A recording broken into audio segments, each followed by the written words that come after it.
Hey, what's good, comic fans? This is the Top 3. It's a weekly video series where we bring you our personal top 3 picks of comics that come out every Wednesday. This is a spoiler-filled video. If you want a non-spoiler-filled review, go to comfirecomics.com, read the review, then come back and watch the video. We're going to talk in these videos like you've already read these comics, and you're here with Comfire Rich. And I'm Comfire Nate. And we got 3 really good comics lined up for you this week. Yeah, we actually do. Usually, sometimes we kind of have to fight to find, something that really stands out. But this week we have 3 really good comics. We're going to start off with Old Man Logan #2. Now, we've already talked about Old Man Logan #1 a couple times. And, Old Man Logan is probably the best, in my opinion, the best Wolverine, story arc. It was really good. Yeah, and they decided with this whole Secret Wars thing, they're gonna do a little continuation there. And Old Man Logan picks up #1 picks up right after the original trade, and Old Man 2's right here, right after that. And it's getting interesting. It's really getting really interesting. We're not sure what's going on, and this whole issue feels like you're inside of Logan's head. Like everything is just, you don't know how much of this is real, how much of this is made up. But the biggest problem I think that we would have if it turns out that everything he thought he did in the original isn't real.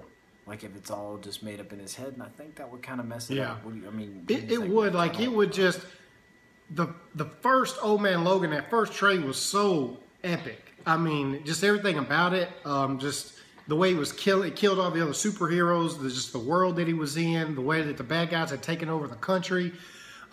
It would suck and just kind of belittle what happened in that first trade if it was just a dream, if it was just some kind of trick that one of the mutants or whatever, Mysterio or somebody had played on him. I'm not really sure. This one's a little weird at first when he climbs the wall. He sees this female Thor-like character, and then he's kind of in the, lightning hits, he's in the jungle, he fights a tiger, Sabretooth is there, and then, I don't know, he blacks out or something, and next thing you know, he's kind of with the X-Men. Right, he's with a bunch of, and it kind of seems like, when I was reading it, the whole time I'm thinking, this is weird, who are these people, are they real?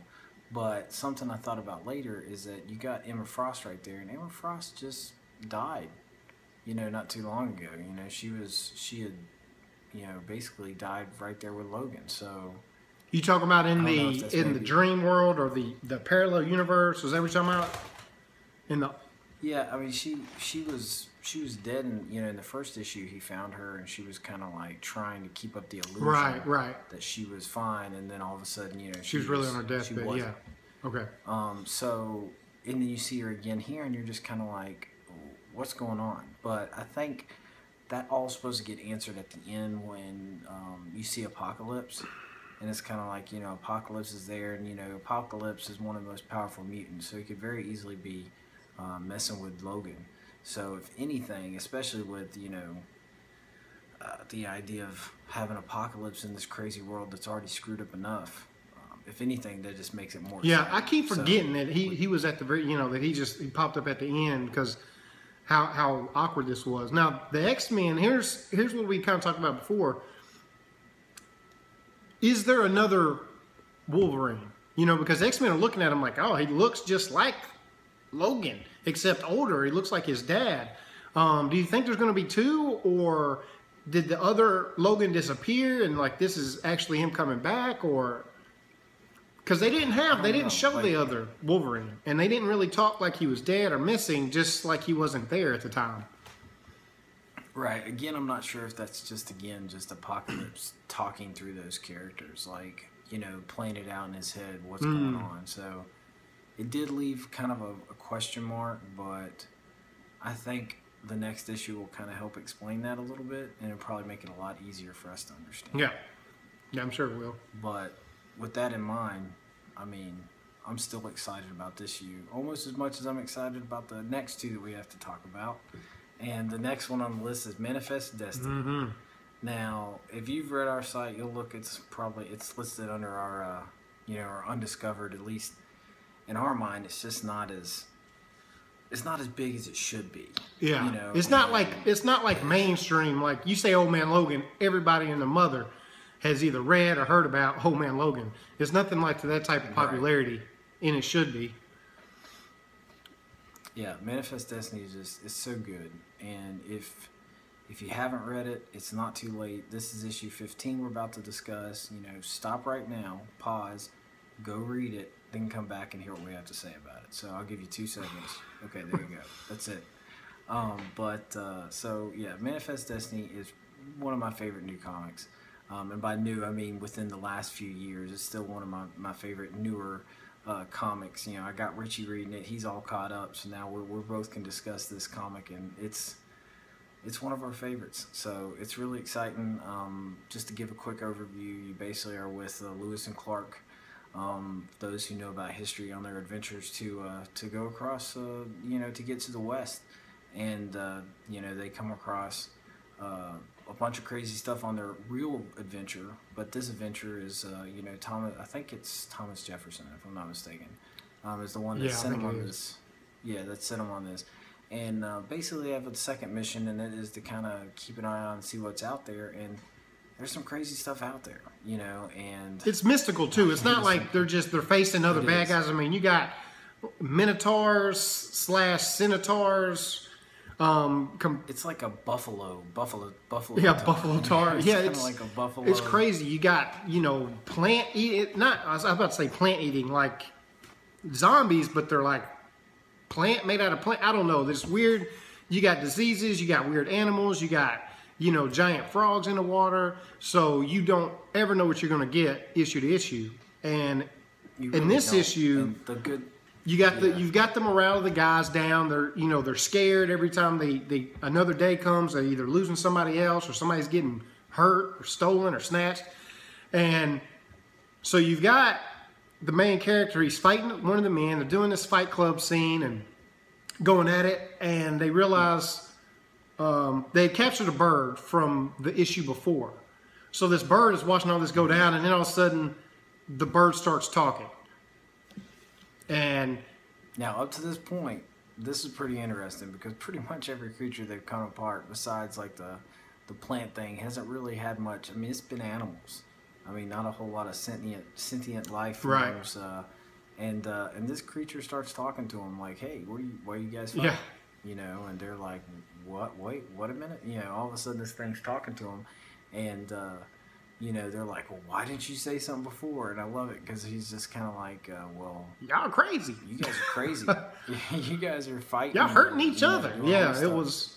Yeah, he's like, he doesn't know. He's looking at them like they're the animals, which is a great little parallel. He sees them as creatures, just like they see him. Mm-hmm. So he's never met a human before, and as far as what he's seen, man, these guys are crazy people. I don't want to be anywhere around them. So, and it just so happens, not only does he talk, he also has magical urine. Yeah. Like instantly, from the guy who got bit and it was poison in it. So this bird has got a lot going for him. He's biting, he talks. His bites got poison in it. It was like jacking that dude's arm up, and this bird they wanted to kill the bird. This guy wanted to kill this bird. And that guy's not going to let that happen. He's collecting these specimens and stuff, and the bird's like, "Oh yeah, sorry about that. Here, bring your hand over here. I'll fix it, and let me pee on it for you real quick." So it was crazy. Well, also at this point, the crew is scared because another creature has come in and stolen one of their men. Well, they had one creature come in and steal, and maybe another one get killed, right? There was like this vampire. We don't know. We didn't see it. It didn't show it. We just heard the bird talk about this other creature out there that he said you don't want to mess with. So yeah, and then also, while they're pretty much fighting over what to do with this creature, he basically tells them, "Hey, your other two guys are still alive. Yeah, I can take you to them." And that's enough to boost these guys' morale, enough to say, "Hey, you know what? Let's stop fighting each other. Let's go get our men." And so that's basically what they do. They head off into the woods to find out where their guy is, and this little bird's kind of leading them on the way. There's some great little back and forth between him and the other guys. But the comic basically ends. You see, the other two guys getting taken kind of very indoor Star Wars style, a bunch of Ewok creatures about got to, this roast them up. tribe of birds, got them tied up, and yeah, they're gonna cook them up, and there's a bunch of all these birds, and they're talking and everything like that. So they come across that. So I don't know what's gonna happen. I kind of hope that instead of we having to deal with the same old back and forth between them fighting against some other creature, I hope maybe they can come up with a little agreement. I think they might end up working together. I think the bird that they captured is going to talk to his people, and I think this third creature that we haven't seen yet is going to come into play, and they're going to have to maybe team up to take it down or survive or something like that. At least that's my thoughts on what might happen. So that's kind of where that issue leaves off, it seems like. It's good because it'll give them it would give them because you can already tell that Saskatchewan kind of knows a little bit about what's going on, but she's also not one to sit down and talk to you for a long period of time about it. So having these birds who've lived out there and know that stuff and can communicate just as normal as that's a good point. It'd be great for them to be able to get some really information of what they're coming across, because up to this point they've been pretty much just flying by the seat of their pants. They have no idea what they're getting lucky. Yeah, that's actually a good point. The birds could serve as kind of a guide to different parts of the world. So yeah, it really could help them a lot. But so that's where it ends, and our next is another fairly new series, which again is there's a lot of good stuff out right now. So if you're just getting into enjoying some of the comics, this is one you also need to pick up, and that's Lazarus number 17. Now, Lazarus is another one that I've shoved down Richie's throat, and of course he enjoyed it, so that's a good thing. Lazarus. Right. I read a comic, people. Lazarus, that's it. Force me to read a comic. I was able to get Richie to read this comic. I didn't shove anything down his throat. But he read this comic, and Lazarus takes place in a post-apocalyptic world. Basically, the world split up into groups of these people that are families that run this group. That's what they're called. And the family that we're a part, that your main people are a part of, is a family called Family Carlisle. And your main character is a Lazarus, and a Lazarus is basically like a, created person who has kind of like a cyborg. Yeah, I feel like they was designed and created, and that's just it. They're cyborg with half cyborg, half human or whatever, and they're Lazarus because they can raise from the dead. You can't really kill them, probably, except beheading. Which we haven't had happen yet, but it's apparent that they can die. Yeah, and I think that's probably the reason why they all carry a sword. It's kind of like Highlander style, actually. That's how you had to kill those people with the sword. Cutting their head off. But I'm pretty sure they're not going to gain their powers if they cut their head off. Very Highlander-esque. There can only be one, but apparently there's not. There's a lot of them. Yeah. So no, but. It definitely this picks up after last issue where Hawk basically poisoned the head of the family, Malcolm, and he's kind of the brains. I mean, he's the guy that knows. He's the guy that's always one step ahead, and he is now in a coma that they basically medically induced coma because they're not sure how to stop this poison. And this issue, you can really start to see it wearing on the family. You can tell that. Yeah, it was at the worst time that this happened, because now they're at war. There had been a fragile peace agreement between all these different families, which they kind of act like countries. Some of them have alliances, some of them don't. They sit on different borders, so that kind of influences one way or another. Certain families have crops, and other families have technology, so they have this fragile existence to kind of coexist. But now they're at war.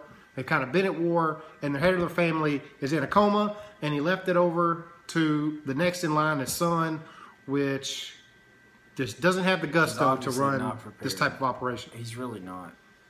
And I mean, I kind of feel that, you know, knowing, because he did get poisoned at the enclave where all these heads of family were, it's kind of like like with sharks, you smell blood in the water.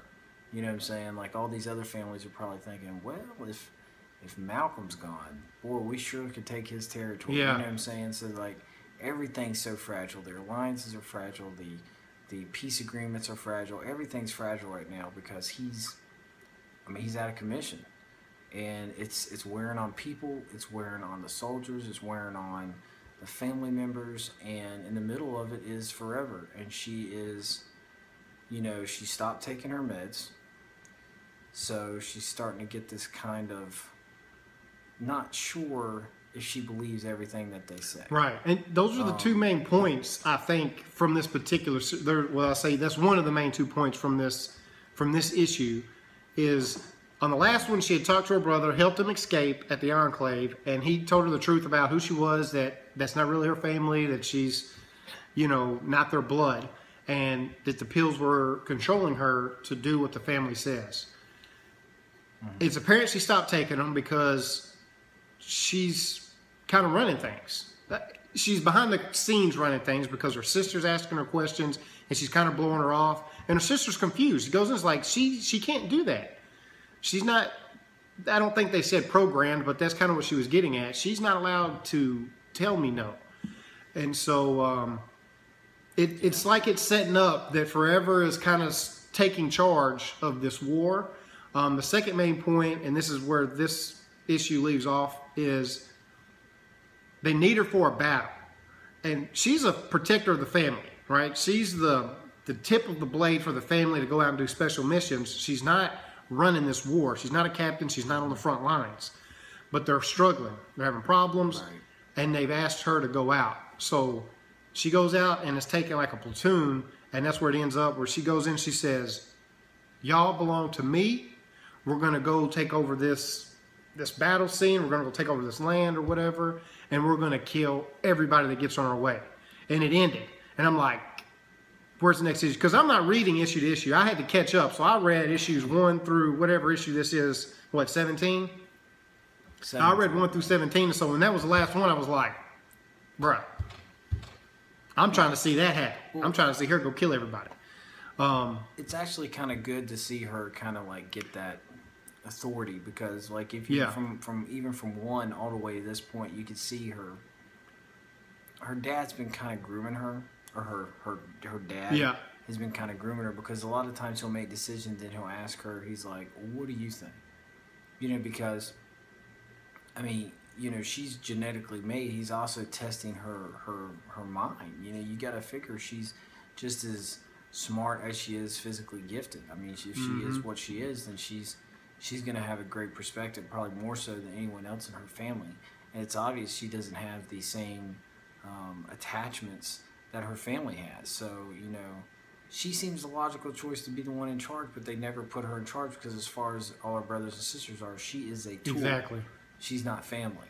So that's going to create a very interesting conflict, and I'm really excited to see how it goes. That and the other Lazarus. They have a bond, they have a connection, and you just know they're going to team up. Like, it's inevitable that these people are going to team up. And I'm kind of waiting to see how that unfolds, because she does. She now knows the secret. She knows the pills are making her obey orders. And you have to believe that she's going to get to the other Lazarus and explain that to the ones that she's close to.